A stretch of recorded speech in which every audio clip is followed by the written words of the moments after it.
साथियों नमस्कार। मैं अपने इस चैनल में वीडियो और लेके आया हूँ जिसमें मैं आपको बताता हूँ कि समस्त जगत जो आप देखते हैं बाहर, ये सारा संसार, इसका एक शॉर्ट अगर हम शब्द निकालें, छोटे रूप में निकालें, तो उसका नाम है भाव। स्वभाव में जो भाव है वह स्व और भाव के जुड़ने से स्वभाव हो जाता है। और आदमी, व्यक्ति कोई भी हो या प्राणी कोई सा भी हो, किसी भी प्रकार का हो, वह अपने स्वभाव से बदल नहीं सकता, क्योंकि स्वयं कुछ नहीं करता है, करती प्रकृति है, उसको भाव कहते हैं।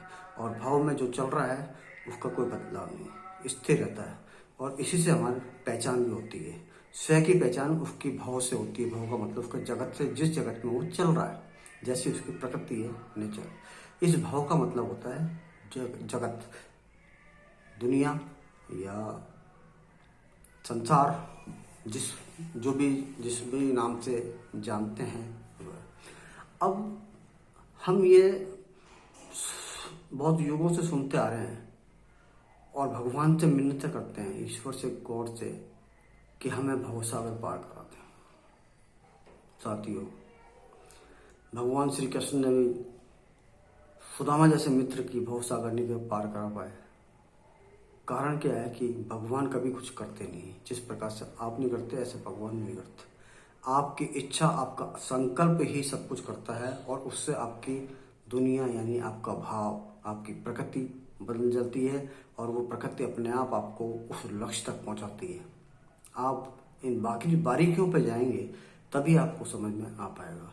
अभी आपको मोटी मोटी सी बातें लग रही होंगी, ऊपर ऊपरी बातें लग रही होंगी, इसका अर्थ समझ में आता है, कितना आता है, ये आप पे निर्भर करता है। क्योंकि हर व्यक्ति अपने विवेक के अनुसार, अपने बुद्धि के अनुसार उस बात को, सामने वाली बात को समझने का प्रयास करता है। तो भावों को बदलने के लिए, भावनाओं को बदलने के लिए अंदर से शांति आवश्यक है। और जब तक भाव बनते रहेंगे, अंदर आप शांत नहीं है तो भाव आते रहेंगे। भाव आते रहेंगे, इसका मतलब आप संसार में हैं, भाव में है। और जिस भाव के साथ में आप जी रहे हैं वही आपकी प्रकृति बन जाती है। उसी तरह का आपका जीवन रहेगा। आपके पास पूरी सृष्टि का समस्त ऐश्वर्य प्राप्त हो जाए, फिर भी आपका जीवन नहीं बदल सकता, क्योंकि जीवन आपका जैसा है वैसा ही रहेगा। आप अपने भाव को अगर बदलना चाहें तो उसके भावों को समझना पड़ेगा और उसके अनुकूल चलना पड़ेगा। भाव भी पल पल बदलते ही रहते हैं। और जब आदमी, व्यक्ति, प्राणी कोई सा भी अपने ही भाव में, अपने ही दुनिया में जीता है, तो भगवान कृष्ण ने साफ कहा है कि उसका उसमें ही मुक्ति है, अन्य किसी में नहीं है। कोई किसी से कंपटीशन करना चाहे, किसी की जैसे बनना चाहे, किसी से अपनी तुलना करना चाहे, किसी से आगे बढ़ना चाहे, तो वह अपने सही मार्ग पे नहीं है। सही मार्ग पे जब ही है जब वो अपने भावों के अनुसार चलता है, अंदर से उत्पन्न हुआ है उसी के अनुसार काम करता है और वो आगे बढ़ता है। दुनिया में अगर कोई मुक्ति चाहता है, मुक्त आत्मा बनना चाहता है, स्वतंत्र रहना चाहता है, या सफल रहना चाहता है, ऐश्वर्य जीवन जीना चाहता है, तो वो भावों से मुक्त रहना पड़ेगा। और इसके लिए आप अपनी तरफ से कुछ भी नहीं कर सकते, क्योंकि मनुष्य या प्राणी कोई सा भी हो, वह भाव के वशीभूत होता है। भाव जैसा करेंगे वैसा करना ही पड़ेगा, उसके अनुरूप ही चलना पड़ेगा। भावों के अनुरूप ही चल के सफल हो सकते हैं। भावों को बदलने की कोशिश करेंगे तो उतने ही कष्ट बनते चले जाएंगे, क्योंकि जो भाव है वो अपनी जगह स्थिर हो गए हैं। आप कहीं भी भटकते रहेंगे तब भी आपको मुक्ति जब तक नहीं मिलेगी जब तक उस भाव से पूर्ण मुक्ति। इसलिए कोई सी भी समस्या, कैसा भी काम आपके सामने आता है, तो उससे मुंह फेरने की कोशिश ना करें और उसको फेस करें।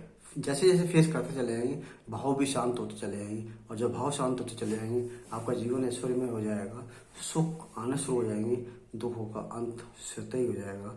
और जब आप सुखी होते हैं तो दुनिया आपके पीछे होती है, जब आप दुखी होते हैं तो दुनिया आपसे दूर होती है। आप अपनी आत्मा पर निर्भर करता है कि आप अपने आप को कितना खुश रख पाते हैं। ये आपके पुण्य बन जाते हैं। और ये आप ही पे निर्भर करता है कि आप अपनी आत्मा को कितना कष्ट दे रहे हैं, तो वही आपके पाप बन जाते हैं। और फिर बाद में हम यही प्रार्थना करते हैं, हे भगवान हमारे कष्टों को हर ले। भगवान कहाँ से हर ले? बीज तो हमने बो दिए हैं।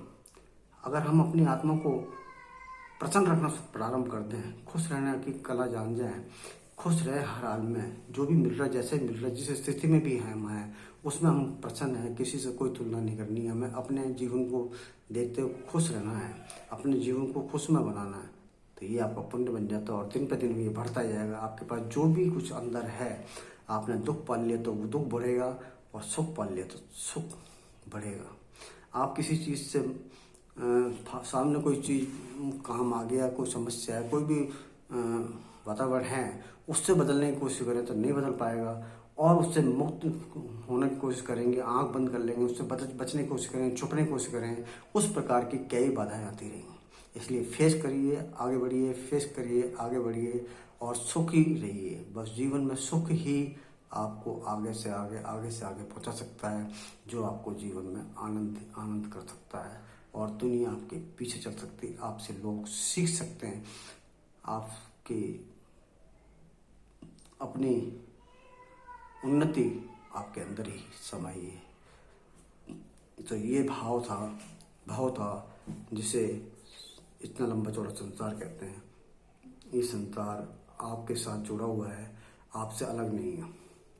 जो कुछ भी है आप हैं, आपके अलावा कुछ भी नहीं है। आप सत्य हैं, बाकी सब व्यर्थ है, असत्य है। आपने अपने आप को सही कर लिया तो जगत सही हो गया। आपने अपने आप को नहीं संभाल पाए तो जगत भी आपसे नहीं संभाल पाएगा और आपके पास व्याधि आती रहेगी। बेहतर यही है कि आप अपने को प्रसन्न रखें, जगत अपने आप ही प्रसन्न हो जाएगा।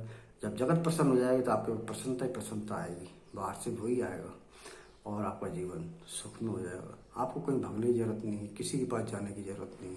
आप अपने आप में पूर्ण हैं। बस अपने को असंतुष्ट करके कहीं दुख देने का प्रयास ना करें। धन्यवाद।